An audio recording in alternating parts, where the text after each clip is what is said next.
സുഹൃത്തുക്കളെ, സഹോദരങ്ങളെ, എല്ലാവർക്കും ന്യൂസ് കേരള TVM-ലേക്ക് സ്വാഗതം.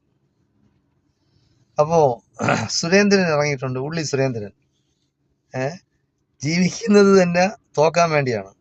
എവിടെ നിന്നിട്ടുണ്ടോ അവിടെ എല്ലാം തോറ്റിട്ടുണ്ട്. ഒരു പ്രാവശ്യമല്ല, 2 പ്രാവശ്യമല്ല, 10 പ്രാവശ്യം. ഒരു പ്രാവശ്യം 2 സ്ഥലത്താണ് തോറ്റത് ഒന്നിച്ച്. കേരള ചരിത്രത്തിലെ ആദ്യത്തേതാണത്. 2 സ്ഥലത്ത് ഒരേ സമയം നിൽക്കുകയും 2 സ്ഥലത്തും ഒരേപോലെ തോൽക്കുകയും ചെയ്ത ഒരു വ്യക്തി ഉണ്ടെങ്കിൽ കേരള ചരിത്രം എഴുതുന്നവർ എഴുതും ഉള്ളി സുരേന്ദ്രനാണ് അങ്ങനെയുള്ള ഒരു വ്യക്തിയെന്ന്. ഇപ്പോൾ ഇറങ്ങിയിരിക്കുന്ന അതൊന്നും അല്ല കാര്യം. കേരള മുഖ്യമന്ത്രിയെ AICC പ്രഖ്യാപിക്കാത്തത് ജമാഅത്തെ ഇസ്ലാമിയെയും മുസ്ലിം ലീഗിനെയും ഭയന്നിട്ടാണ്.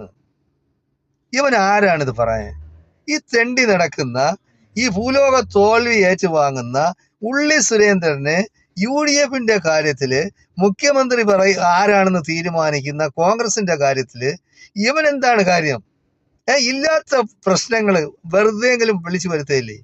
നീ പാണക്കാട് പോയിട്ടില്ലേ തങ്ങന്മാരെ കാണാനായിട്ട്?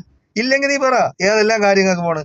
ഇങ്ങനെയുള്ള ചെറ്റകളാ മുസ്ലിങ്ങള്. യാതൊരു കാരണവശാലും ഇങ്ങനെയുള്ളവര്, അതായത് നോമ്പുതുറ പരിപാടികളൊക്കെ ചില സമയത്തുണ്ടാവാറുണ്ട്, ഔദ്യോഗികമായിട്ടും അനൗദ്യോഗികമായിട്ടും ഓരോരുത്തരും. ഇവനൊക്കെ പോലുള്ള ചെറ്റകളെ വിളിച്ചിരുത്തി നിങ്ങൾ ആഹാരം കൊടുക്കരുത്. ഒരു നേരത്തെ ആഹാരം പോലും കൊടുക്കരുത്. ഏതെങ്കിലും പാവപ്പെട്ടവനെ വിളിച്ച് കയറ്റി കൊടുക്കണം. അല്ലാതെ ഇങ്ങനെയുള്ള ഈ വർഗീയത വിളമ്പുന്ന ഇങ്ങനെയുള്ള ഉള്ളി സുരയെ പോലുള്ള ചെറ്റകളെ നിങ്ങൾ യാതൊരു കാരണവശാലും പൊതുസമൂഹത്തിൽ വലിയ മാന്യത കൊടുത്ത് ഇരുത്തരുതെന്നാണ് എനിക്ക് പറയാനുള്ളത്. പലപ്പോഴും ഞാൻ കണ്ടിട്ടുണ്ട് ഇങ്ങനെയുള്ള വർഗീയത വിളമ്പുന്നവന്മാരെ വിളിച്ചിരുത്തി. മതേതരവാദികൾക്ക് യോജിച്ചതല്ല, യുവമാര് വർഗീയവാദികളാണ്. അവരെ യാതൊരു കാരണവശാലും നിങ്ങൾ പ്രമുഖ വ്യക്തികൾ ഇരിക്കുന്ന വേദികളിൽ കൊണ്ടുവരരുത്. ഇവിടെ എന്ന് പറഞ്ഞാൽ വർഗീയവാദികളല്ലേ? വർഗീയവാദി എന്ന് പറഞ്ഞാൽ നാട്ടില് വിദ്വേഷവും വെറുപ്പും പ്രചരിപ്പിക്കുന്നവരല്ലേ? നാട്ടിലെ ഭിന്നത ഉണ്ടാക്കുന്നവരല്ലേ? നാട്ടിനെ കലാപഭൂമിയാക്കി മാറ്റുന്നവരല്ലേ ഇങ്ങനെയുള്ളവരാ? എന്തിനാണ് ഇവരെ നിങ്ങൾ വിളിച്ച് ക്ഷണിച്ചു വരുത്തുന്നത്? അങ്ങനെയുള്ള നിങ്ങൾ ഇപ്പോഴെങ്കിലും നോട്ടം വിട്ട് വെച്ചോളണം ഇങ്ങനെയുള്ള ചെറ്റകൾ. അതായത് വർഗീയത പറയുന്നവനെ യാതൊരു കാരണവശാലും ഏതെങ്കിലും ഒരു മുസ്ലിം ഇങ്ങനെ വർഗീയത പറഞ്ഞിട്ടുണ്ടോ കേരളത്തിൽ അല്ലെങ്കിൽ ഇന്ത്യയിൽ? ഒരു കാരണവശാലും നോക്കില്ല. നമ്മളെ കൊണ്ട് അതിന് കഴിയേയില്ല. എന്തായാലും ശരി, ഇങ്ങനെയുള്ള ചെറ്റകളാ കേരള സമൂഹം എന്ന് പറഞ്ഞാൽ പാഠം പഠിപ്പിക്കുന്നുണ്ട്. ഇവനൊക്കെ എത്ര പ്രാവശ്യം വന്നു ജയിച്ചിട്ടുണ്ടാ? അതുപോലെ തന്നെ ശോഭ സുരേന്ദ്രൻ ജയിച്ചിട്ടുണ്ടാ? ജയിക്കില്ല. ഒരു വിഷകല.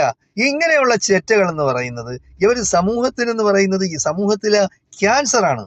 ഇവരെയൊക്കെ എന്ന് പറയുന്നത് പിന്നെ നമ്മളെ സൃഷ്ടിച്ച തമ്പുരാൻ തന്നെ. ഇതൊക്കെ ദൈവവിശ്വാസികളാണെന്ന് എങ്ങനെ അറിയാം? നമുക്ക് പറയാൻ കഴിയില്ലല്ലോ ദൈവവിശ്വാസികളാണെന്ന്. ഇവരെന്തൊക്കെ ആണ് ഇവർ കൂട്ടിക്കൂട്ടുന്നതെന്ന്, ഇരുളിന്റെ മറവിൽ എന്തൊക്കെയാണ് ചെയ്തു കൂട്ടുന്നതെന്ന് നമുക്കറിയാൻ കഴിയില്ല. എന്തായാലും ശരി, എനിക്ക് കേരളത്തിലെ പൊതുസമൂഹത്തോട് പറയാനുള്ളത് ഇങ്ങനെയുള്ള ചെറ്റകളെ നിങ്ങൾ യാതൊരു കാരണവശാലും ഒരു പൊതുവേദിയിൽ ബാക്കിയുള്ള, അതായത് ജനാധിപത്യ മതേതര